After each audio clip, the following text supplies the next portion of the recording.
ফেরত দে, ভাইয়ের হক আগে ফেরত দে। তাহার অভাব নাই। উমরা করতে দৌড় মারতিস, তোরা উমরা করতে কইছে কি? তুই আগে বোনের হক নষ্ট করতিস, ওইটা আগে ফেরত দে। হুজুর আমি উমরায় যাচ্ছি, আমাদের একটু দোয়া করেন। ওনার ব্যাকগ্রাউন্ডটা চেক করে দেখা গেল বোনের জমিন মাইরে খাইয়ে গিলে বসে আছে। এই তোরা উমরা করতে যাইতে কইছে কি?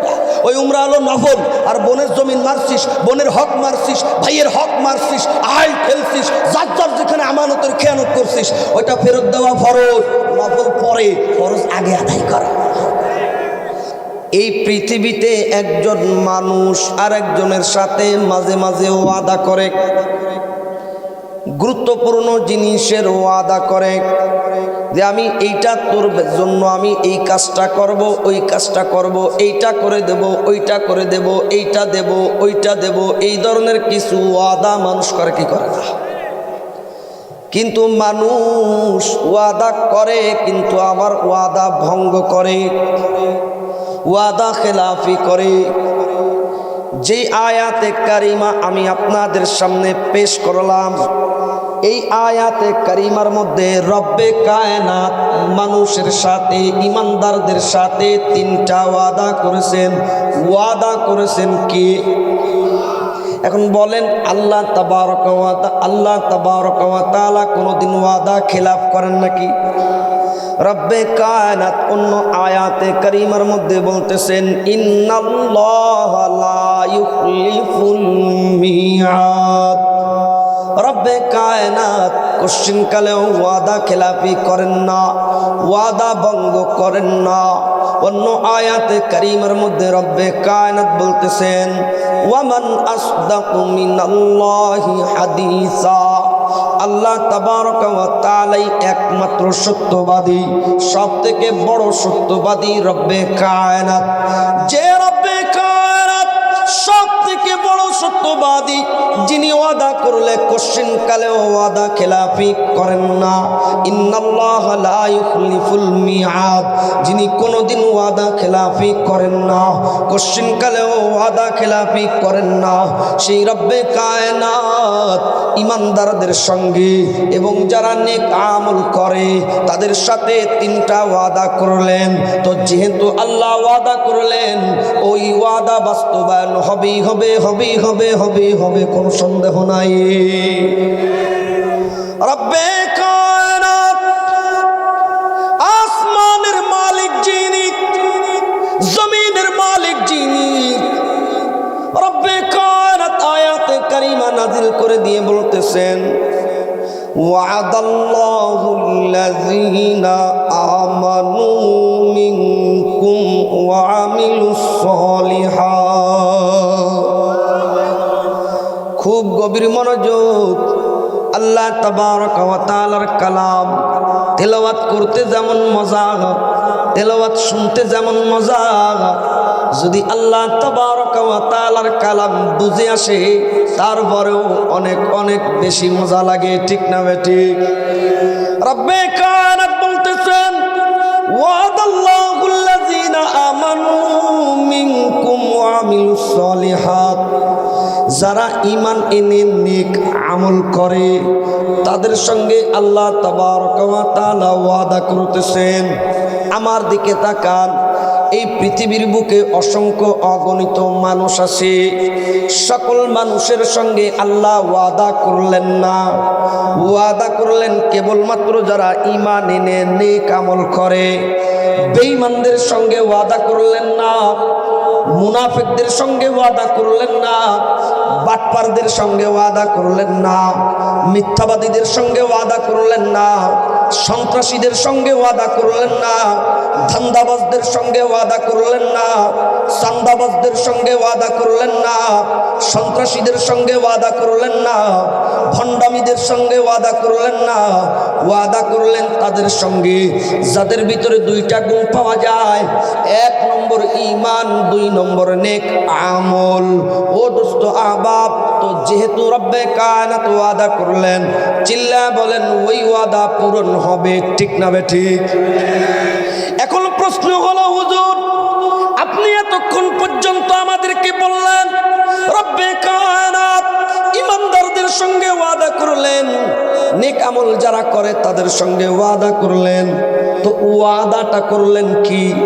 আল্লাহ তাআলা তিন জিনিসের ওয়াদা করলেন, মুমিনদের সঙ্গে তিন জিনিসের ওয়াদা করলেন। আল্লাহু আকবার, আল্লাহু আকবার। এই ময়দানে যারা বসা আছেন, আমরা তো আল্লাহ তাবারক ওয়া তাআলার উপরে ঈমান এনেছি। আমরা মুসলমান, আমরা ঈমানদার এবং আমরা নেক আমল করার চেষ্টা করি। কথা জোরে বলেন, ঠিক না ঠিক? তো আমাদের সঙ্গে ঈমানদারদের সঙ্গে নেক আমল যারা করে তাদের সঙ্গে রব্বে কায়নাত তিনটা ওয়াদা করলেন। এক নম্বর ওয়াদা, আমার দিকে তাকান, রব্বে কায়নাত বলতেছেন লা ইস্তাখলিফান্নাহুম ফিল আরদি। এক নম্বর ওয়াদা, জমিনের খেলাফত দান করব, জমিনের রাজত্ব দান করব, জমিনের ক্ষমতা দান করব। জমিনের রাজত্ব এই ঈমানদার এবং আমলদারদের হাতে দান করবেন। জোরে বলেন কি? এই ওয়াদা করলেন কি? যারা ঈমান এনে নেক আমল করে, মুনাফিকি করে না, বাটপারি করে না, ধান্দাবাজি করে না, চাঁদাবাজি করে না, তাদের হাতে জমিনের ক্ষমতা দান করবেন কি? তাদের হাতে খেলাফত ব্যবস্থা দান করবেন কি? জমিনের রাজত্ব রব্বে কায়নাত দান করবে। লা ইস্তাখলিফান্নাহুম ফিল আরদি, জমিনের খেলাফত দান করবে। এটা হলো এক নম্বর ওয়াদা। দুই নম্বর ওয়াদা হলো ওয়ালা ইউমাক্কিনান্না লাহুম দীনাহুমুল্লাযী ইরতাদা লাহুম। দুই নম্বর ওয়াদা, ইসলামকে প্রতিষ্ঠিত করে দেবে, ইসলামকে ক্ষমতায় এনে দেবে, ইসলাম প্রতিষ্ঠা হবে। এই ওয়াদা কে করলেন? যারা ঈমান এনে নেক আমল করে, বাটপার না, মুনাফিক না, যারা ঈমান এনে নেক আমল করে তাদের সঙ্গে রব্বে কায়নাত ওয়াদা করতেছেন, এক নম্বরে জমিনের ক্ষমতা দান করব, দুই নম্বরে ইসলামকে ক্ষমতা দিয়ে দেব, ইসলামকে প্রতিষ্ঠিত করে দেব। তিন নম্বর ওয়াদা, ওয়ালা ইউবাদদিলান্নাহুম মিন বা'দি খাউফিহিম আমনা। অন্তরের যত ভয় আছে, কাফেরদের যত ভয় আছে, ইন্ডিয়ার ভয় অন্তরের মধ্যে থাকবে না, আমেরিকার ভয় অন্তরের মধ্যে থাকবে না, ব্রিটিশদের ভয় অন্তরের মধ্যে থাকবে না, দুনিয়ার কোনো কাফেরদের ভয় অন্তরের মধ্যে থাকবে না। মুমিনদের হৃদয়ের মধ্যে আল্লাহ তাবারক ওয়া তাআলা সমস্ত ভয় দূর করে দিয়ে নিরাপত্তা দান করে দিবেন। এই তিনটা ওয়াদা জোরে বলেন কে করলেন? তো এখন আমার দিকে তাকান, আল্লাহ ওয়াদা কোনোদিন ভঙ্গ করেন নাকি? আল্লাহ কি কোনোদিন ওয়াদা ভঙ্গ করেন? আল্লাহ নিজেই বলে দিলেন ইন্নাল্লাহা লা ইউখলিফুল মিআদ। রব্বে কায়নাত কোনোদিন ওয়াদা খেলাফি করেন না। রব্বে কায়নাত মিথ্যা বলতে পারে না, রব্বে কায়নাত ওয়াদা খেলাফি করেন না। যেহেতু রাজত্ব দেওয়ার ওয়াদা করলেন, যেহেতু ইসলাম দেওয়ার ওয়াদা করলেন, যেহেতু ইসলাম প্রতিষ্ঠিত করার ওয়াদা করলেন, যেহেতু নিরাপত্তা দেওয়ার ওয়াদা করলেন, কাদেরকে ওয়াদা করলেন? ঈমান এনে যারা নেক আমল করে তাদেরকে ওয়াদা করলেন। ওয়াদা পূরণ হচ্ছে না, এর অর্থ হলো রোগী আমরা, দোষী আমরা, সমস্যা আমাদের ভিতরে। আমরা ঈমান আনছি কিন্তু ঈমান আইনে মুনাফিকি মার্কা কাজ করি। নবীজি বলতেছেন লা ঈমানা লিমান লা আমানাতা লাহু। যার আমানতের ঠিক নাই তার ঈমানের ঠিক নাই। 1450 বছর আগে আমার পয়গম্বর মুহাম্মদুর রাসূলুল্লাহ, প্রাণের পয়গম্বর, প্রাণের নবীজি মুহাম্মদুর রাসূলুল্লাহ সাল্লাল্লাহু আলাইহি ওয়াসাল্লাম 1450 বছর আগে ফতোয়া দিয়ে গিয়েছেন লা ঈমানা লিমান লা আমানাতা লাহু। যার আমানতের ঠিক নাই তার ঈমানের ঠিক নাই, যার আমানতের ঠিক নাই তার ঈমানের ঠিক নাই। এখন আপনারা বলেন তো, ঘরে ঘরে, সমাজে সমাজে, রাষ্ট্রে, সব জায়গায় আমানতের খেয়ানত হয় কি হয় না? ভাই ভাইয়ের আমানতের খেয়ানত করে, ভাই বোনের আমানতের খেয়ানত করে। জনপ্রতিনিধি জনগণের আমানতের খেয়ানত করে, রাস্তার টাকা মেরে খায়, মসজিদের টাকা মেরে খায়, মন্দিরের টাকা মেরে খায়, রিলিফের চাউল দলের লোকদেরকে দেখে দেখে লিখে দেয়, রিলিফের চাউল দলীয় লোকদেরকে দেয়, যত সরকারি বরাদ্দ আছে নিজ দলের লোকদেরকে আগে দেয়, যাদেরকে দেওয়ার দরকার ছিল সেই পর্যন্ত যায় না সহজে। তো রাস্তার টাকা মেরে খায়, মন্দিরের টাকা মেরে খায়, মসজিদের টাকা মেরে খায়, গরিবের টাকা মেরে খায়, রিলিফের চাউল চুরি করে খায়, ফ্রি তেল চুরি করে খায়, ডাল চোর তেল চোর, এইরকম এমপি মন্ত্রী চেয়ারম্যান মেম্বার চিল্লা এখন আছে না নাই? এ মুসলমান, এই জন্য রব্বে কায়নাতের পয়গম্বর বলে দিয়েছেন, লা ঈমান লিমান লা আমানাত লাহু, যার আমানতের ঠিক নাই তার ঈমানের ঠিক নাই। অথচ সমাজের অবস্থা দেখেন, করোনা যেই রকম মহামারীর উদ্ধারণ করছিল, করোনা ভাইরাসের কথা মনে আছে? আপনারা কি আমার আবার রাগ হচ্ছে? করোনা যেই রকম মহামারীর উদ্ধারণ করছিল, এর থেকে বড় মহামারী আর ভাইরাসের উদ্ধারণ করছে বর্তমানে শরীক ফাঁকি দিয়া, শরীক ফাঁকি দিয়া, শরীক ফাঁকি দিয়া। আব্বা মারা গিয়েছে, ভাইরাস ষড়যন্ত্র করে বন্ধের জমি লিখে দিয়েছে, বন্ধেরকে ঠকাইছে, আছে না নাই? বড় ভাই ছোট ভাইকে ঠকাইছে, ছোট ভাই বড় ভাইকে ঠকাইছে। 5 ওয়াক্ত নামাজে মসজিদে 1 নম্বর কাতারে, 5 ওয়াক্ত নামাজে মসজিদে 1 নম্বর কাতারে, মাসে মাসে 3 দিনে যায়, বছরে বছরে চিল্লা লাগায়, পীরের দরবারেও যায়। ওরে সর্বনাশ, ইমাম সাহেব যখন সালামটা ফিরায়, উনি তখন সালাম ফিরানোর পর মোটা দানা একটা তসবিহ হাতে নিয়ে সুবহানাল্লাহ সুবহানাল্লাহ টিপতে টিপতে টিপতে টিপতে বের হয়। দেহে মনে হয় এই যে মনে হয় সাক্ষাৎ জিবরিল আমিন হাইটে আসতেছে, কিন্তু ওই লোকটার ব্যাকগ্রাউন্ড চেক করে দেখা গেল বনের জমিন মাইরে দিয়ে গিলে খাইয়ে বসে আছে। আমার নবী বলছে, লা ঈমান লিমান লা আমানাত লাহু, যার আমানতের ঠিক নাই তার ঈমানের ঠিক নাই। এই রকম মানুষের সঙ্গে কি আল্লাহ ওয়াদা করলেন নাকি? এ মুসলমান, ঘরে ঘরে আমানতের খেয়ানত চলতেছে। ভাই বোনের জায়গা জমি আত্মসাৎ করে লিখে নিয়েছে, এমন লোক সমাজে আসে না নাই? মসজিদে এসে করছে, আমি মসজিদে 20,000 টাকা দান করলাম, আমরা ওরে সর্বনাশ, নারায়ে তাকবীর, আল্লাহু আকবার, ওরে বাপ রে বাপ, কত বড় দানবীর 20,000 টাকা দান করেছে। যেই লোকটা মসজিদে 20,000 টাকা দান করলো, ওর ব্যাকগ্রাউন্ডটা চেক করে দেখা গেল ভাইয়ের জমিন মেরে খেয়ে বসে আছে, বোনের জমিন মেরে খেয়ে বসে আছে, প্রতিবেশীর উপরে আইল ঠেলছে, প্রতিবেশীর জায়গা জমি দখল করে নিয়েছে, পাড়া প্রতিবেশীর উপরে জুলুম করছে, আইল ঠেলছে, মানুষের হক নষ্ট করছে। উনি এখন এসে মসজিদে 20,000 টাকা দান করতেছে। এই মসজিদে 20,000 টাকা দান করা নফল, আর তুই যে বোনের হক মারছিস, ভাইয়ের হক মারছিস, প্রতিবেশীর হক নষ্ট করছিস, ওইটা ফেরত দেওয়া ফরজ। কম তো নফল আগে না ফরজ আগে? এই তোরে দান করতে কইছে কিনা? তুই দান পরে কর, বোনের হক আগে ফেরত দে, ভাইয়ের হক আগে ফেরত দে। তাহার অভাব নাই, উমরা করতে দৌড় মারতিস, তোরে উমরা করতে কইছে কিনা? তুই আগে বোনের হক নষ্ট করছিস, ওইটা আগে ফেরত দে। আমি আর রাগ আসছেন নাকি আপনারা? হুজুর আমি উমরায় যাচ্ছি, আমাদের একটু দোয়া করেন। ওনার ব্যাকগ্রাউন্ডটা চেক করে দেখা গেল বোনের জমিন মাইরে খাইয়ে গিলে বসে আছে।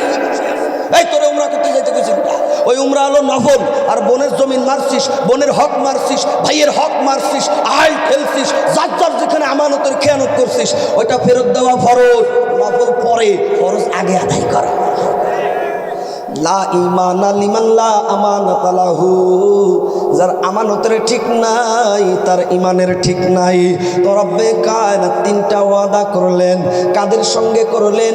যারা ঈমান এনে নেক আমল করে। তো ঈমানও আমরা গ্রহণ করলাম, নেক আমল আমরা করব। কারা কারা তৈরি হচ্ছে? আল্লাহু আকবার। এ মুসলমান, খুব গভীর মনোযোগ। রব্বে কায়নাত ইসলামকে প্রতিষ্ঠা করে দেওয়ার কথা বললেন, রাজত্ব দেওয়ার কথা বললেন। এই রাজত্ব ইসলামের ক্ষমতা। ইসলাম যদি প্রতিষ্ঠা হয়ে যায়, কোরআনের শাসন যদি কায়েম হয়ে যায়, কোরআন সুন্নাহর শাসন যদি কায়েম হয়ে যায়, সমাজে এবং রাষ্ট্রে শান্তির সুবাতাস বইবে। রাসূল কারীম সাল্লাল্লাহু আলাইহি ওয়াসাল্লাম হাদিসে পাকের মধ্যে বলতেছেন, আমার দিকে তাকান, নবীজি বলতেছেন আলাইকুম বিসুন্নতি ওয়া সুন্নাতিল খুলাফাইল মাহদিয়িনার রাশিদিন। আমার সুন্নাতে আঁকড়ে ধরবা, আমার তরিকাকে আঁকড়ে ধরবা, এবং আমার খুলাফায়ে রাশিদিন সাহাবায়ে কেরাম যারা আছে তাদের আদর্শকেও তোমরা আঁকড়ে ধরবা। এবার আমার দিক তাকান, সেই খুলাফায়ে রাশিদিন কারা?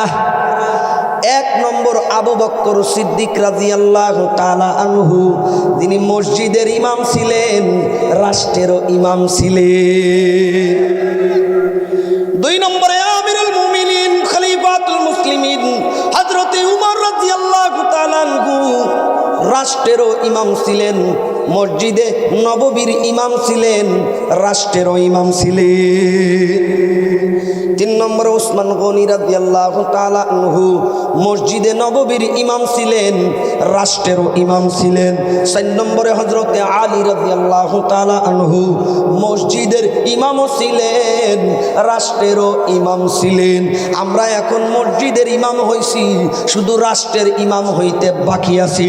আমরা এখন ইমামের মুক্তাদিয়ার মুসল্লি হইছি, এখন ওলামায়ে কেরাম রাষ্ট্র চালাবে, তার পিছনে জনগণ হওয়ার জন্য এখন রেডি।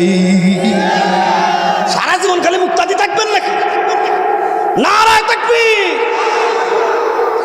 এই সাহাবায়ে কেরামকে দৃষ্টান্ত পেশ করলেন যে আমার তরিকা ধরো এবং আমার সাহাবায়ে কেরামের আদর্শ ধরো, খুলাফায়ে রাশিদিন।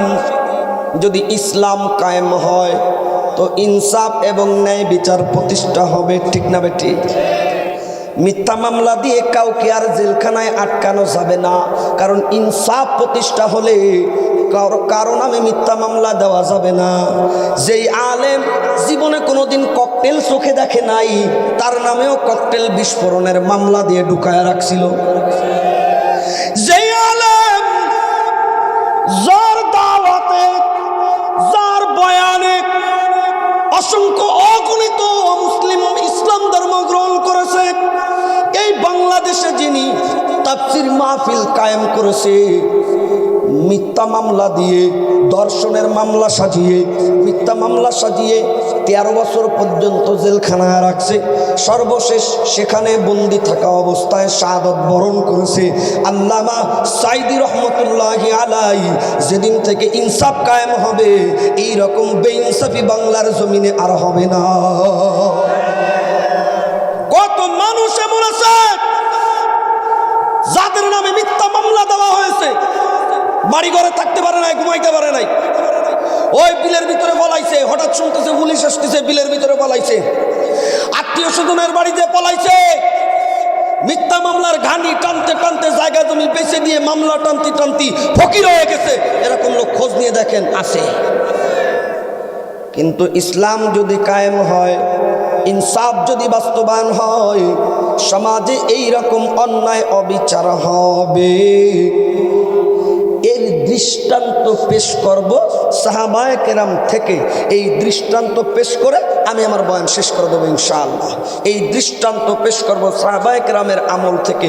শুনতে রাজি আছো তো ইনশাআল্লাহ?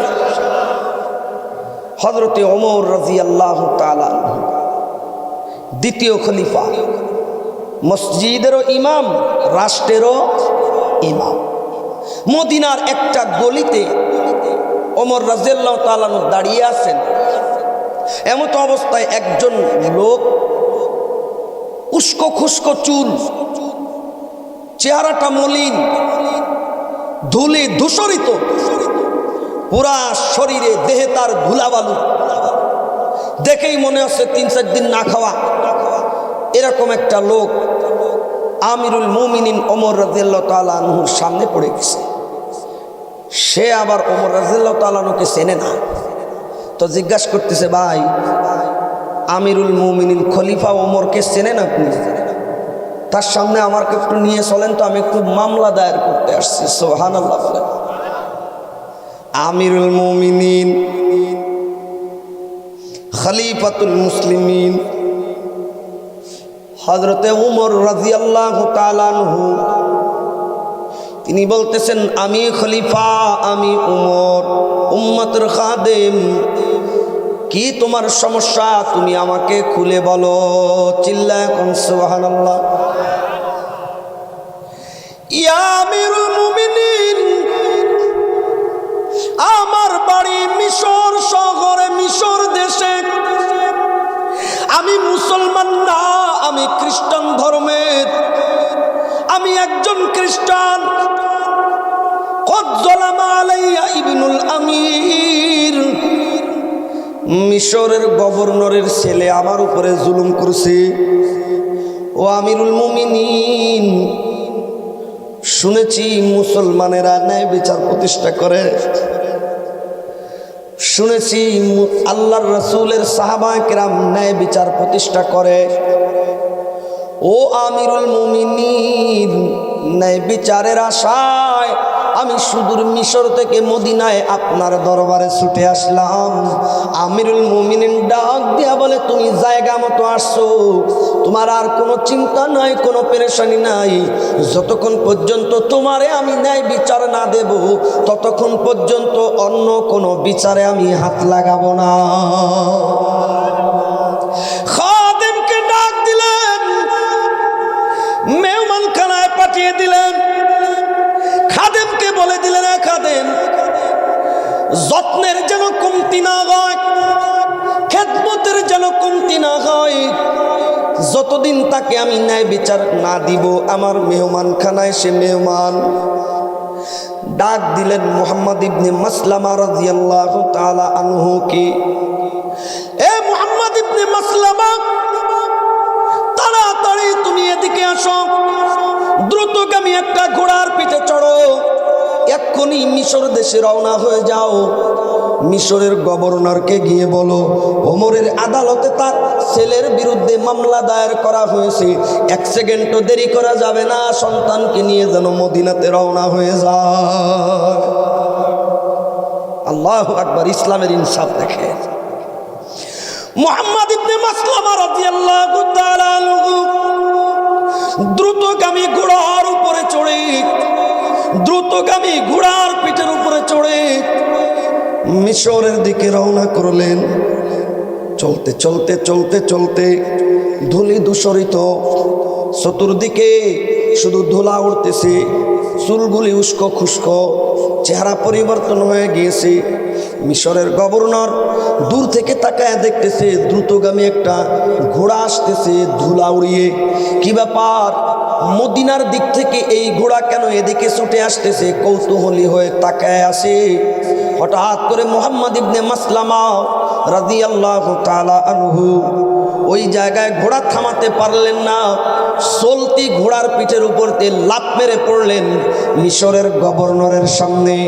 মিশরের গভর্নরের সামনে দাঁড়িয়ে বলতেছেন, ও মিশরের গভর্নর, আমি মুহাম্মদ ইবনে মাসলামা, ওমর রাদিয়াল্লাহু তাআলা আনহু আমাকে পাঠিয়েছেন, আপনার ছেলের নামে ওমরের আদালতে মামলা হয়ে গিয়েছে, আর এক সেকেন্ডও দেরি করা যাবে না, তাড়াতাড়ি সন্তানকে নিয়ে মদিনায় রওনা করেন। এই কথা শোনার সঙ্গে সঙ্গে মিশরের গভর্নরের দেহের ভিতরে কম্পন তৈরি হয়ে গিয়েছে, কারণ ওমর রাদিয়াল্লাহু তাআলা আনহু সাধারণ কোনো সাহাবী নয়, তিনি কুফফারদের বিরুদ্ধে বড় বজ্র কঠিন, আর মামলা মুকদ্দমার ব্যাপারে, ইনসাফ কায়েমের ব্যাপারে বড় বজ্র কঠিন। ওমর রাদিয়াল্লাহু তাআলা আনহুর জামানায় অপরাধীরা ওমর রাদিয়াল্লাহু তাআলা আনহুর নাম শোনার সঙ্গে সঙ্গে ভয়ে থরথর থরথর করে কেঁপে উঠত। চিল্লায় বলেন ঠিক না? যার ব্যাপারে নবীজি বলে দিয়েছেন, আমার ওমর যেই রাস্তা দিয়ে যায় ওই রাস্তায় ইবলিস শয়তান হাঁটতে ভয় পায়। সুবহানাল্লাহ বলেন না? ওমর রাদিয়াল্লাহু তাআলা আনহুর আদালতে আপনার সন্তানের নামে মামলা দায়ের হয়ে গিয়েছে, এক সেকেন্ডও দেরি করা যাবে না। সঙ্গে সঙ্গে ঘোড়া নিয়ে মিশরের গভর্নর, তিনিও একজন সাহাবী, ওই মিশরকে যিনি বিজয় করেছেন জিহাদের মাধ্যমে, এত বড় একজন মিশর বিজেতা জালিলুল কদর সম্মানিত সাহাবী মিশরের গভর্নর তার সন্তানকে উটের ঘোড়ার উপরে নিয়ে এখন যায় মদিনার আদালতে। বিচারক হযরতে ওমর রাদিয়াল্লাহু তাআলা আনহু।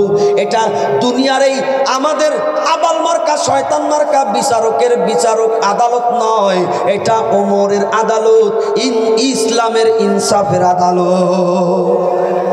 একে আমাদের দেশে শয়তান মার্কা বিচারক যে নিজের দলের লোক হলে এমনি বাস পাশ কাটায় দেয়, নিজের দলের লোক হলেই চাপায় দেয়, অন্য দলের লোক হলে উতলোয় দেয়। ঠিক না বেটি? হযরতে ওমর রাদিয়াল্লাহু তাআলা আনহু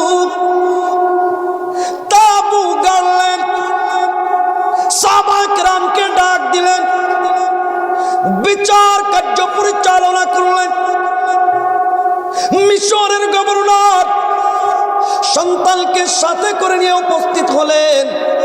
তিনি দেখতেছেন সবকিছু রেডি, সাহাবায়ে কেরাম পাশে বসা, ওমর রাদিয়াল্লাহু তাআলা আনহু বিচারকের আসনে বসা। ওমর রাদিয়াল্লাহু তাআলা আনহু রাগত কণ্ঠে বললেন, মিশরের গভর্নর, চেয়ার আছে, ওই চেয়ারে বসে যান, আপনার সন্তান যেন বসতে না পারে। ওমরের আদালতে অপরাধীদের কোনো বসার অধিকার নাই। সন্তান দাঁড়িয়ে আছে, সন্তান দাঁড়িয়ে আছে। এইবার ওমর রাদিয়াল্লাহু তাআলা আনহু বললেন, ওই সেই খ্রিস্টান ব্যক্তিটা, দাঁড়াও, তুমি তোমার মামলা এবার বলো, কাহিনীটা বলা আরম্ভ করো। খ্রিস্টান ব্যক্তি বলতেছে, চিন্তা করেন, মুসলমান বাদশাহ, মুসলমান গভর্নর, মুসলমানের দেশ, মুসলমান বিচারক, মুসলমানের আদালত, সেই জায়গায় একজন সাধারণ খ্রিস্টান প্রজা গভর্নরের ছেলের বিরুদ্ধে মামলা দায়ের করতেছে। তো ইনসাফ কত সুউচ্চে পৌঁছাইলে একজন অমুসলিম মুসলমানের কাছে ইনসাফ চাইতে আসে, এর নাম হলো ইসলামের ইনসাফ। আর তোমাকে দেশের ইনসাফ হলো কুত্তর বাচ্চা মারলে বিচার হয়, মানসির বাচ্চা মারলে বিচার হয় না। ওই যে কোন জায়গায় 8টা কুত্তর বাচ্চারে পানির ভিতরে বস্তা ভরে পানির ভিতরে নাকি ডুবে মেরে ফেলাইছে, সেই মহিলা নাকি তারেও নাকি দুধ খাওয়া, তার একটা ছেলে আছে, দুধের বাচ্চা সহকারে তার জেলখানায় ঢুকিয়ে দিছে। তো 8টা বাচ্চাকে, দুধের বাচ্চাকে, শিশু কুকুর ছানাকে পানির ভিতরে চুবিয়ে মারছে। এটা সে একটা জঘন্য কাজ করেছে, অপরাধীর মতো কাজ করেছে। এর উপরে আর অপরাধ হয় না, জঘন্যতম কাজ করেছে। তার তোমরা বিচার করছো, আমরা সেলুট জানাই, সাধুবাদ জানাই, ভালো কথা। কিন্তু মানুষের বাচ্চা মেরে ফেলাচ্ছে, সেখানে তোমাকে কোনো বিচার নাই। কুকুরের বাচ্চা বস্তার ভিতরে চুবই মারিছে, তোমরা সবিজ যারা আছে, ওই যে কি বলে ওটারে, আমি তো সব তো আমরা মনে পড়ে না, ওই যে নায়ক নায়িকা আর কি, সবিজ অঙ্গন নায়ক নায়িকারা, ওনারা স্ট্যাটাস দিচ্ছে কুকুরের বাচ্চাকে এরকম মারিছে, বিচার হওয়া দরকার। অথচ এই দেশের একজন জুলাই যোদ্ধা, জুলাই বিপ্লবের যোদ্ধা, প্রতিবাদী কণ্ঠ, এই হাদি ভাইকে হত্যা করার উদ্দেশ্যে পিছন দিক থেকে গুলি করেছে। এর বিপক্ষে তোমাদের কোনো পদচারণা দেখা যায় না, কোনো উচ্চবাচ্য দেখা যায় না। কুত্তর বাচ্চার জন্যই পরাণ পড়ে, তা মানুষের বাচ্চার জন্যই পরাণ পড়ে না। এখন তোমাকে স্ট্যাটাস গেল, এখন তোমরা স্ট্যাটাস দাও না কেন, ফেসবুকে লেখালে কি করো না কেন? ইনশাআল্লাহ হাদির মাথায় যারা গুলি করেছে, এই বাংলার জমিনে এদেরও বিচার হবে, বিচার হবে, বিচার হবে, বিচার হবে, বিচার হবে ইনশাআল্লাহ। এই বেচারার সাথে আমাদের কোনো সম্পর্ক নাই, কোনো দলের সম্পর্ক নাই, দলীয় কোনো সম্পর্ক নাই। কিন্তু ওনার পুরো নাম কি? উসমান হাদি, তাই না? আমরা চাই আল্লাহ সুবহানাহু ওয়া তাআলা তাকে সুস্থতার, আমরা দোয়া করে, আল্লাহ উসমান হাদি ভাইকে আপনি সুস্থতার নিয়ামত দান করেন, আমিন বলেন। ওনার বক্তব্যগুলো শুনে দেখেন, মুখে শুধু কথায় কথায় রক্ত দেওয়া, কথায় কথায় শাহাদাতের স্পৃহা, শাহাদাতের তামান্না, শুনে দেখেন। আল্লাহর দরবারে কবুল হয়ে গেছে বান্দা। এই অবস্থায় যদি ইন্তেকাল করে, বান্দা শাহাদাতের মর্যাদা লাভ করবে। আল্লাহ আমাদের হাদি ভাইকে আপনি আমাদের মাঝে আবার ফেরত দিয়ে দিন, বলেন আমিন। উচ্চ চিকিৎসার জন্য সিঙ্গাপুর গেছে না, সিঙ্গাপুর গিয়েছে। কলিজাটা চিরে যাচ্ছে, কলিজার ভিতরে আগুন জ্বলতেছে হাদি ভাইয়ের জন্য। না কোনো রক্তের সম্পর্ক, না কোনো আত্মীয় স্বজন আমাদের, কিন্তু দেখেন বাংলাদেশের ম্যাক্সিমাম লোকের অন্তরের ভিতরে এই নিয়ে বেদনা আছে, দুঃখ আছে, কষ্ট আছে। আহারে, কারে গুলি করেছে পিছন দিক থেকে, কাকে গুলি করেছে? এখন আরেক দল আছে প্রকৃত দোষীকে শনাক্ত না করে এইটার নিয়ে আবার রাজনীতি শুরু করে দিছে। আমরা তো রাজনীতি চাই না, মূলত পক্ষে প্রকৃত দোষী যারা তাদেরকে আমরা গ্রেফতার চাই, শাস্তির আওতায় দেখতে চাই। কথা চিল্লায় বলেন ঠিক না বেঠিক? ইসলাম যদি কায়েম হয় তো ইনসাফ কায়েম হবে, ইনসাফ প্রতিষ্ঠা হবে। এই রকম আকাম কুকাম করে কেউ ছাড়া পেয়ে যেতে পারবে?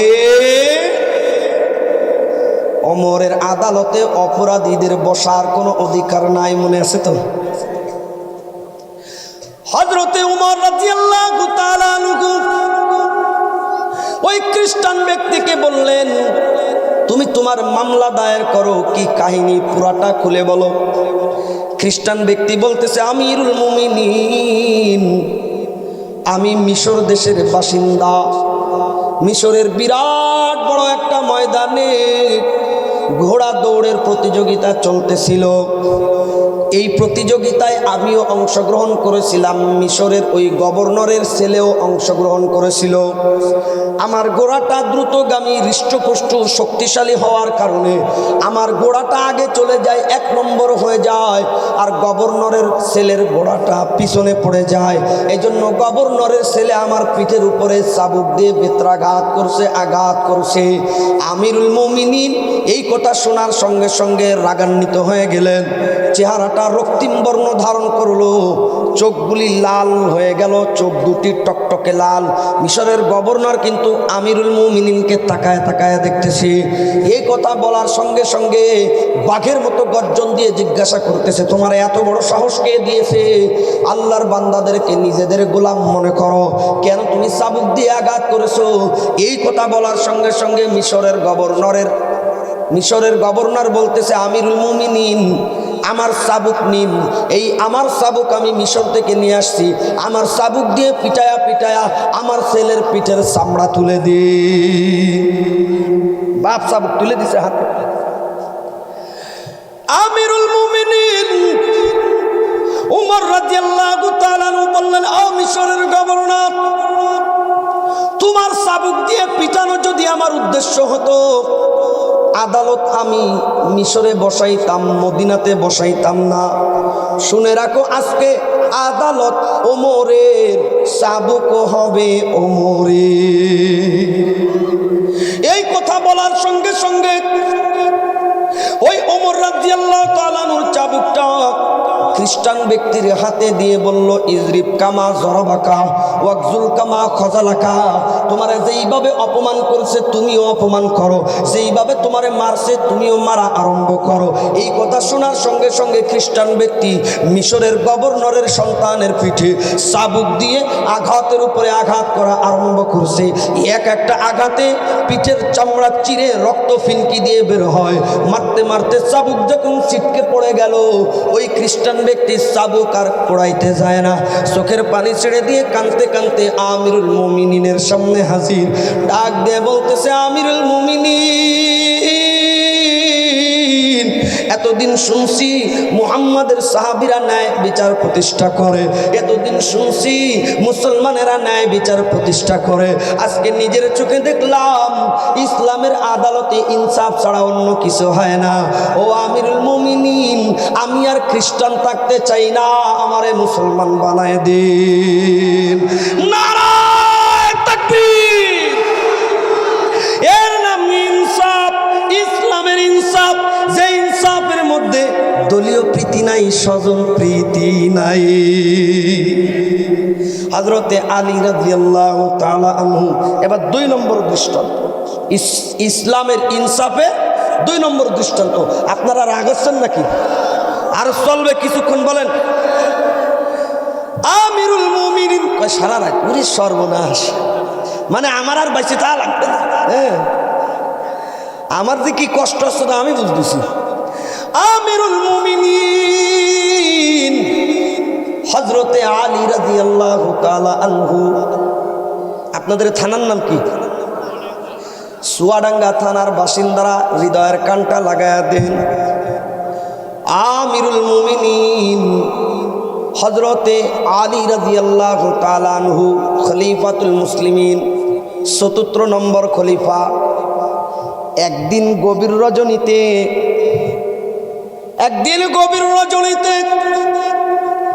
আলী রাদিয়াল্লাহু তাআলা তার একটা দামি জামা, এই জামাটা কাঁধের উপরে এইভাবে রেখে, আমরা রুমাল গাড়ে রাখি না, এইরকম ভাবে চাদর, জামাটা কাঁধের উপরে এরকম রেখে গভীর রজনীতে হাঁটতেছে, বাড়ির দিকে যায়। হাঁটতে হাঁটতে অন্ধকার রাত্রে জামাটা আস্তে পড়ে গেছে নিচে। আলী রাদিয়াল্লাহু তাআলা টের পায় নাই। পিছনে একজন ইহুদি হেঁটে আসতেছিল, ও বুঝছে যে আলী রাদিয়াল্লাহু তাআলার ওই দামি জামাটা পড়ে গেছে, দিনের বেলা ঢের আছে। ও আস্তে করে পিছন দিক থেকে খুঁটে নিয়ে চুরি করে আটাতেছে। আলী রাদিয়াল্লাহু তাআলা আর মনে, এখন 1 সপ্তাহ বা 2-3 সপ্তাহ পরে, কিছুদিন যাওয়ার পরে ওই ইহুদি আলী রাদিয়াল্লাহু তাআলার ওই জামাটা গায়ে দিয়ে আবার আলী রাদিয়াল্লাহু তাআলার সামনে সামনে ঘুরতেছে। গায়ে দিয়ে আবার কার সামনে ঘুরতেছে? আলী রাদিয়াল্লাহু তাআলার সামনে সামনে ঘোরাঘুরি করতেছে। এখন আলী রাদিয়াল্লাহু তাআলা একবার ওই জামার দিকে তাকায়, আর একবার হচ্ছে ইহুদির দিকে তাকায়। কিছুক্ষণ পর নিজের জামা নিজে চিনতে পারছে। এখন আলী রাদিয়াল্লাহু তাআলা বলতেছে, এই জামাটা তো আমার জামা, তুমি কনে পারছো? কয়, আমিরুল মুমিনিন, এটা আপনার জামা, এটা আমার জামা। ইহুদি বলছে, কার জামা? আমার জামা। আপনার জামা না। না না না, আমি চিনি, এ তো আমার জামা। হবে না, আপনি আমিরুল মুমিনিনটা কি, এটা আপনার জামা না আমার জামা? কয় না, আমার জামা। এবার ইহুদি বলতেছে, তাহলে চলেন কাজীর দরবারে যাই। সুবহানাল্লাহ বলেন। ওর কত বড় সাহস! একজন ইহুদি রাষ্ট্রপ্রধানকে বলতেছে চলেন কাজীর দরবারে যাই। সাহস হলো কিভাবে? কারণ ও জানে এই আদালত হলো ইনসাফের আদালত, ইসলামের আদালত, এখানে বেইনসাফি হয় না। আর আমাদের সমাজে মেম্বার চেয়ারম্যান তো দূরের কথা, ও চামচাকে গুতো চোটে টিকা যায় না এলাকায়। আর ওই চোর আর বাটপার মুচ্ছ গুন্ড বদমাশদের বিরুদ্ধে আপনি যদি একটু মামলা করতে যান, পরের দিন বাড়ি এসে কবে তুই মামলা তুলবি না, তোর দেবো কিন্তু আর গলার উপরে। মানে বিভিন্ন কায়দায়, তো আমি উদাহরণস্বরূপ বললাম, কিন্তু বিভিন্ন কায়দায় চাপ দেয় মামলা উঠানোর জন্য। মেম্বার চেয়ারম্যানের অত দূরের কথা, সামসার গুতোতে টিকা যায় না। আর ইহুদি জানে এটা ইসলামের আদালত, এই বিচারকের সম্পর্ক আল্লাহর সাথে। আমাদের দেশের বিচারকের মতো না, শয়তানের সাথে সম্পর্ক। ঠিক না ভাই? ঠিক। গল্প বলি শোনো সকলে এবার, যে কথা বলতে ভয় লাগে না আমার। গল্প বলি শোনো সকলে এবার, যে কথা বলতে ভয় লাগে না আমার। ভয় করে কি করবেন, মরতেই তো হবে। ভয় করে কি করবেন, মরতেই তো হবে। শহীদি মরণ শুধু কামনা আমার। গল্প বলি শোনো সকলে এবার, যে কথা বলতে ভয় লাগে না আমার। গল্প বলি শোনো সকলে এবার, যে কথা বলতে ভয় লাগে না আমার। দুর্নীতি অবিচারে দেশটা ভরা, জাতির নেতারা আজ নীতিহারা। ঘুষ ছাড়া অফিসের কাজ চলে না, সত্যের পয়গাম কেউ শোনে না। ভেদাভেদে ভুলে যাও, সত্যের আওয়াজ দাও। ভেদাভেদে ভুলে যাও, সত্যের আওয়াজ দাও। ইমানি শক্তি নিয়ে জাগো আবার। গল্প বলি শোনো সকলে এবার, যে কথা বলতে ভয় লাগে না আমার। গল্প বলি শোনো সকলে এবার, যে কথা বলতে ভয় লাগে না আমার। ভয় করে কি হবে, মরতেই তো হবে। আল্লাহর জমিনে আল্লাহর দ্বীন কায়েমের জন্য জিহাদ করতে, জীবন দিতে, আন্দোলন করতে করা করা তো আছে। আল্লাহু আকবার।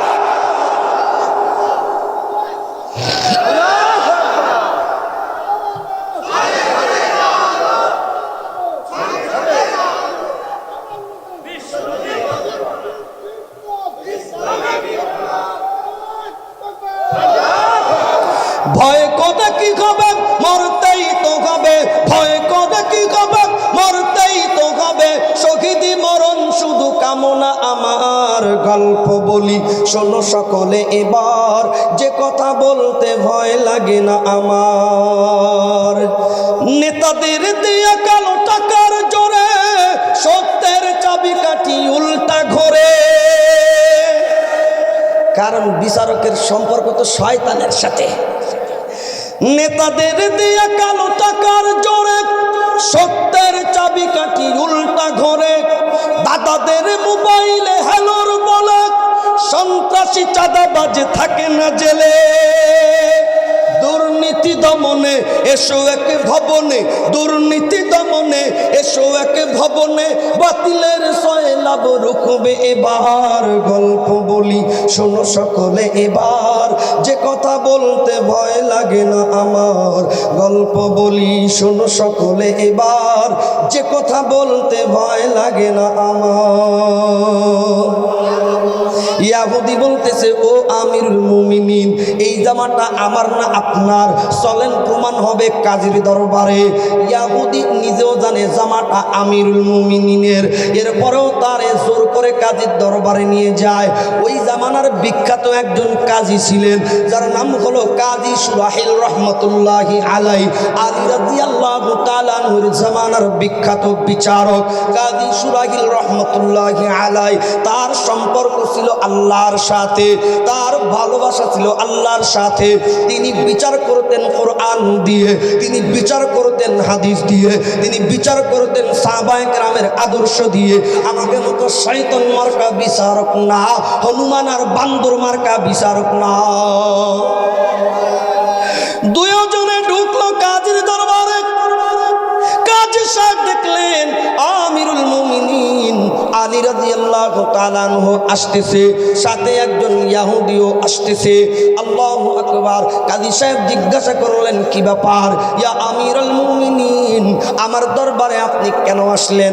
ইহুদি ডাক দিয়া বলে, ও কাজী সাহেব, মামলা মোকদ্দমার জন্য আসলাম, ন্যায় বিচারের জন্য আসলাম। ও কাজী সাহেব, আমার গায়ে যে জামাটা দেখতেছেন এটা আমার জামা, কিন্তু আমিরুল মুমিনিন বলতেছেন এটা নাকি তার জামা। আলী রাদিয়াল্লাহু তাআলা বলতেছে, কাজী সুরাহিল, অরিজিনালি ওই জামাটা আমার, আমার জামা আমি চিনি, ওইটা কিন্তু আমার জামা, ওইটা ইহুদির জামা নয়। কাজী সাহেব বলতেছে, আমিরুল মুমিনিন, অরিজিনাল কার জামা আমি কিন্তু জানি না। এই জন্য ইসলামের আদালতে উপস্থিত হয়ে গেলেন। ইসলামী ন্যায় বিচার, ইসলামী ল অনুযায়ী বিচার হবে। দুইজনে আপনাদের পক্ষে দুইজনে সাক্ষী নিয়ে আসেন। ইহুদি তুমিও সাক্ষী আনো, আমিরুল মুমিনিন আপনিও সাক্ষী আনেন। দুইজন পুরুষ মানুষ সাক্ষ্য দিবে এই জামাটা কার জামা। আমার দিকে তাকান। ঘটনাক্রমে ইহুদি সঙ্গে সঙ্গে বাড়ি গেল। প্রতিবেশী দুইজন ইহুদিরে টাকা পয়সা দিনার দিরহাম দিয়ে মিথ্যা সাক্ষী সাজায় নিয়ে আসছে, শিখাই দিয়েছে, তুই যে বলবি এই জামাটা আমার জামা, অনেক দিন ধরে তোরা আমার গায়ে দেখতেছিস। টাকা পয়সা দিয়ে মিথ্যা সাক্ষী সাজায় আনছে। ওই দুইজন মিথ্যা সাক্ষী সাজায় এনে আমিরুল মুমিনিনও দুইজন সাক্ষী আনতেছে, ওইটা আমি পরে বলবো। ঘটনার মজা তো ওই জায়গায়। ইহুদি দুইজন সাক্ষী পেশ করলো, মিথ্যা সাক্ষী পেশ করলো, কিন্তু বিচারক কি জানে নাকি? বিচারক কি জানে নাকি? বিচারক তো সাক্ষী দেখবে, সাক্ষী বিচারক তো বাহ্যিক নিয়ম কানুন দেখবে। দুইজন প্রতিবেশী ইহুদি এসে সাক্ষী দেয়। এই দুইজন সাক্ষী দেয়, ও কাজী সাহেব, এই জামাটা এর জামা, এই লোকের জামা। এখন আমিরুল মুমিনিনের কাছে জিজ্ঞেস করে, আপনি সাক্ষী আনেন। আলী রাদিয়াল্লাহু তাআলা বলতেছেন, ও কাজী সাহেব, আমিও দুইজন সাক্ষী নিয়ে আসলাম। আল্লাহু আকবার। আমার দিকে তাকান। এই ঘটনা বলে আমি বয়ান শেষ করে দেব, 12টা বাজতে আর বেশি বাকি নাই। ও কাজী সাহেব, আমিও দুইজন সাক্ষী নিয়ে আসলাম। এই দুইজন সাক্ষী কে? একজনের নাম হলো হাসান রাদিয়াল্লাহু তাআলা আনহু, আর একজনের নাম হলো হযরতে হুসাইন রাদিয়াল্লাহু তাআলা আনহু। জোরে জোরে বলেন না সুবহানাল্লাহ। দুইজন আলী রাদিয়াল্লাহু তাআলা আনহুর সন্তান হাসান রাদিয়াল্লাহু তাআলা আনহু এবং হুসাইন রাদিয়াল্লাহু তাআলা আনহু বলতেছে, ও কাজী সাহেব, এই জামাটা আমার আব্বাজানের জামা, এই জামাটা ইহুদির নয়। ও মিথ্যা কথা বলতেছে। আমরা অনেক দিন ধরে আব্বাজানকে এই জামাটা গায়ে দিতে দেখতেছি, কিন্তু কিছুদিন হয় দেখি না। এই ইহুদি মনে হয় কোনো জায়গা পাইছে, কিন্তু জামাটা আমার আব্বাজানের।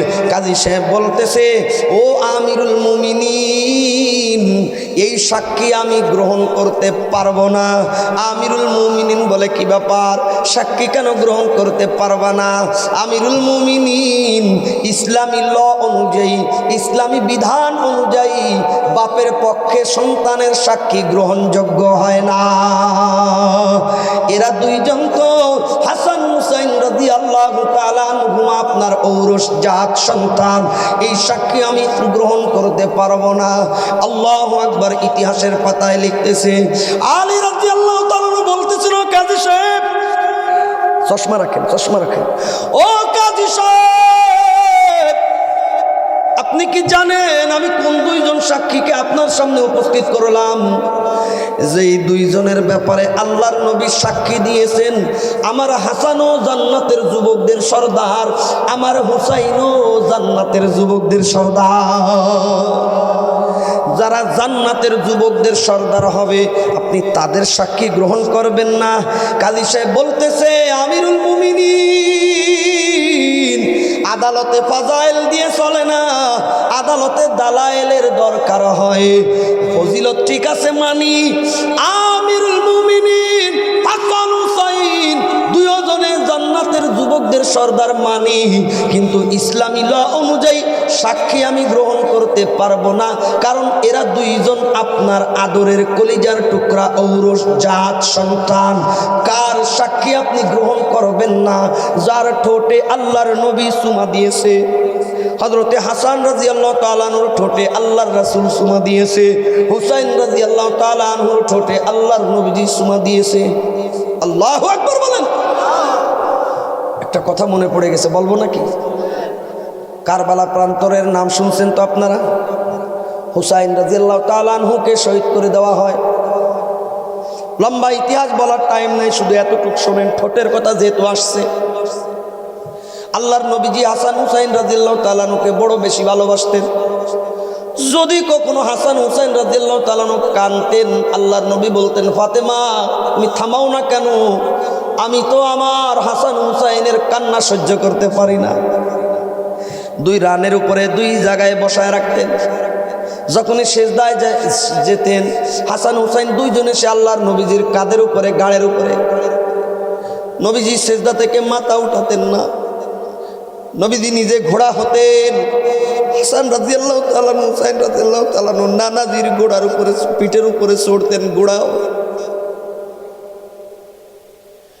এমন কোন জায়গা নাই আল্লাহর নবী কপালে চুমা দিয়েছে, এই ঠোঁটে চুমা দিয়েছে, মুখমণ্ডলে সব জায়গায় শুধু চুমা দিয়েছে আদর করে।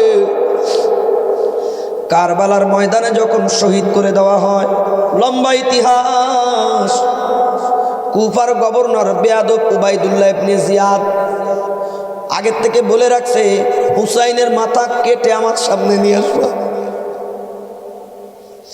হুসাইন রাদিয়াল্লাহু তাআলা আনহুর বুকের উপরে চড়ে এক বদমাশ তরবারি দিয়ে কল্লাটা আলাদা করে ফেলল।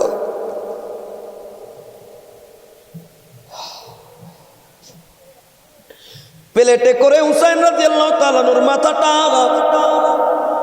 কুফার গভর্নর অফিসের ভিতরে রাখছে। আর কুফার ভিতরে যারা হুসাইন রাদিয়াল্লাহু তাআলা আনহুকে ভালোবাসে তাদের সবাইকে ডাকছে। তার মধ্যে একজন বৃদ্ধ সাহাবী ছিলেন, যায়েদ ইবনে আরকাম রাদিয়াল্লাহু তাআলা আনহু। একেবারে বৃদ্ধ ছিলেন, একেবারে বৃদ্ধ, গায়ে তেমন বল ছিল না, তাকেও ডাকছে। কত বড় বেয়াদব! যারা হুসাইন রাদিয়াল্লাহু তাআলা আনহুকে ভালোবাসে সবাই ডাকছে।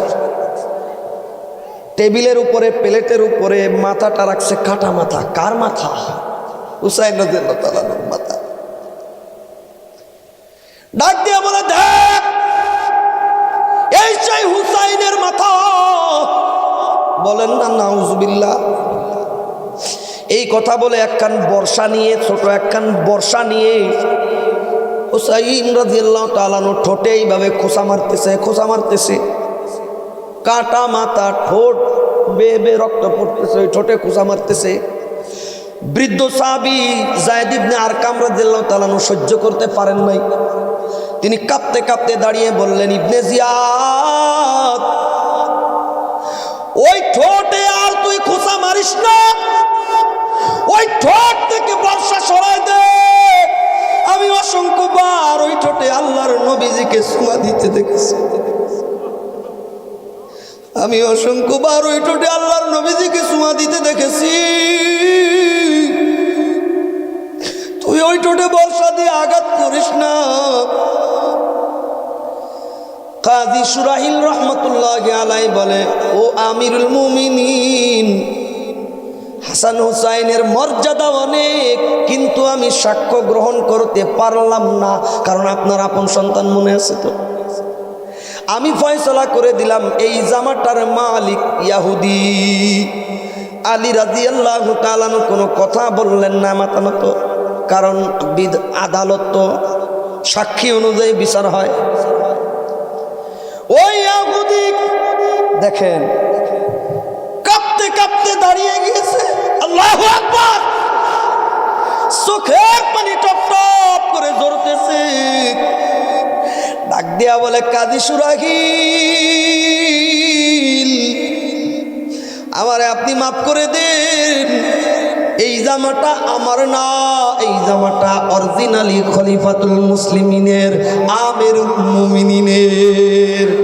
ও কাজী সাহেব, সেই ইসলামের বিচার এত সুন্দর, এত চমৎকার ইনসাফ, যেই জায়গায় স্বজন প্রীতি করা হয় না, খলিফারে প্রাধান্য দেওয়া হলো না, আমার মতো একজন নগণ্য ইহুদি আমার সাক্ষীটাকে প্রাধান্য দেওয়া হলো। এত চমৎকার ইসলাম, আমি আর ইহুদি থাকতে চাই না, মুসলমান হয়ে যেতে চাই। নারায়ে তাকবীর!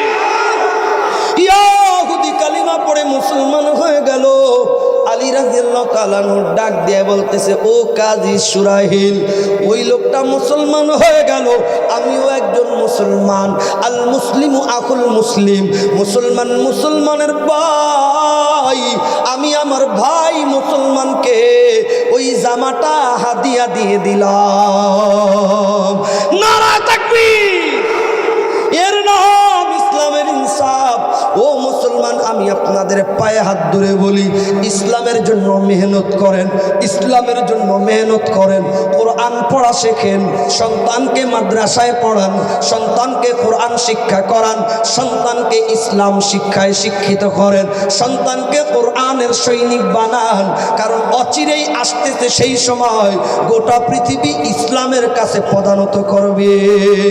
গোটা পৃথিবী পাগড়িওয়ালাদের হাতে যাবে, শুধু আফগান নয়, গোটা পৃথিবী মুসলমানদের কবজায় আসবে। ইমাম মাহদী আসতেছে, আসতেছে। কথা বলেন ঠিক না বেটি? আজকের যে ইন্ডিয়া, বলবো না, আজকের যে ভারত, ইন্ডিয়া বাটপারি করতেছে, বহুত ক্ষমতাগিরি দেখায়। 1450 বছর আগে নবীজি হাদিস বলে দিয়ে গেছেন, কি ঈসা বাতানে মিন উম্মতিহি আহরাজাল্লাহু আনিন নার, আহরাজাহুল্লাহু আনিন নার। দুইটি দল কিয়ামতের আগে এমন হবে, যেই দুই দলকে আল্লাহ জাহান্নামের আগুন থেকে নাজাত দিয়ে দেবে। এক নম্বর দল ঈসা বাতুম মিন উম্মতি তাগজুল হিন্দা। এক নম্বর দল হলো যারা হিন্দুস্তানের সঙ্গে মুসলমানের যুদ্ধ হবে, ওই যুদ্ধে যারা অংশগ্রহণ করবে তারা জাহান্নামের আগুন থেকে নাজাত পেয়ে যাবে। 2 নম্বরে ইসাবাতু তাকুন মা ঈসা ইবনে মারিয়াম। 2 নম্বর হলো যারা ঈসা ইবনে মারিয়াম আলাইহিস সালাতু ওয়াস সালামের সঙ্গে থেকে দাজ্জালকে হত্যা করবে। 1450 বছর আগে নবীজি ভবিষ্যৎবাণী করে দিয়ে গিয়েছেন। সুতরাং ইন্ডিয়ার সঙ্গে মুসলমানের যুদ্ধ হবে, হিন্দুস্তানের সঙ্গে মুসলমানের যুদ্ধ হবে, আর ওই সময় এরা পরাজয় বরণ করবে। এটা নবীজির হাদিসের ঘোষণা। এই জন্য আপনি দেখবেন ওই হিন্দুস্তানের বর্তমান ভারতের যতগুলো পণ্ডিত আছে, ওদের সর্বপ্রথম হামলা হলো জিহাদের উপরে। ওরা জিহাদ মোটে সহ্যই করতে পারে না, কারণ ওরা জানে একমাত্র এই ভারত সাইজ হবে জিহাদের মাধ্যমে। কথা বলা ঠিক না ঠিক? এই জন্য মুসলমান অন্তরে তামান্না রাখতে হবে যে বাবরি মসজিদকে ওরা শহীদ করে দিয়েছে, ওই বাবরি মসজিদকে আবারও ওই জায়গায় নির্মাণ করতে হবে। কথা চিল্লায় বলেন ঠিক না ঠিক? এই স্লোগান, এই কথা আপনাদের কাছে পাগলের বুলি লাগতে পারে। হুজুর কয় কি, কোন জায়গায় বাবরি মসজিদ আর কোন জায়গায় আমরা? মিয়া, আমরা মরে যেতে পারি, কিন্তু এমনভাবে চেতনা রাখতে হবে আমাদের সন্তান বাবরি মসজিদকে আজাদ করার স্বপ্ন নিয়ে বড় হবে। যদি আমাদের সন্তানরা না পারে, তার সন্তানরা বাবরি মসজিদকে আজাদ করার স্বপ্ন নিয়ে বড় হবে। এইভাবে চলতে চলতে চলতে চলতে আমাদের বংশ পরিক্রমায় একেবারে শেষ পর্যন্ত যেই হোক না কেন, আল্লাহ যেন আমাদের সন্তানদের বংশের মাধ্যমে বাবরি মসজিদকে স্বাধীন করে দেয়, এই দোয়া আমাদের করতে হবে। মনে রাখবেন, এক, আমাদের মসজিদ দখল করেছে ইহুদিরা। ফিলিস্তিনের বাইতুল মুকাদ্দাস, ফিলিস্তিনের বাইতুল মুকাদ্দাসকে ইহুদিরা দখল করে নিয়েছে, আর আমাদের বাবরি মসজিদকে শহীদ করে দিয়েছে উগ্র হিন্দুরা। তো এই উগ্র হিন্দুত্ববাদী, উগ্র হিন্দু, এই ভারতের ভিতরে যারা RSS, বিজেপি, মোদি, এই উগ্র হিন্দুরা আছে, এরা হলো এশিয়া উপমহাদেশের ইসরায়েল। এরা হলো এশিয়া উপমহাদেশের ইসরায়েল। ওই ইসরায়েল দখল করেছে বাইতুল মুকাদ্দাস, এরা দখল করেছে বাবরি মসজিদ। দুইটা সমান সমান বান্ধব, ঠিক না ভাই? ঠিক। এই জন্য মুসলমান হৃদয়ে তামান্না রাখতে হবে, জিহাদের তামান্না। রাজি আছি না নাই? নারায়ে তাকবীর। আল্লাহ সুবহানাহু ওয়া তাআলা আমাদেরকে আমল করার তৌফিক দান করেন। যেই ইমানদার এবং নেক আমলদারদের সঙ্গে আল্লাহ তাআলা এই তিনটি ওয়াদা করলেন, ওই রকম ইমানদার এবং আমলদার হওয়ার তৌফিক দান করেন। ইসলামের বিজয়, ইসলাম প্রতিষ্ঠার বিজয়ের সাথে, এই মেহনতের সাথে আমাদেরকে আল্লাহ তাআলা কবুল ও মঞ্জুর করে নেন। ওয়া আখির দাওয়ানা আনিল হামদুলিল্লাহি রাব্বিল আলামিন।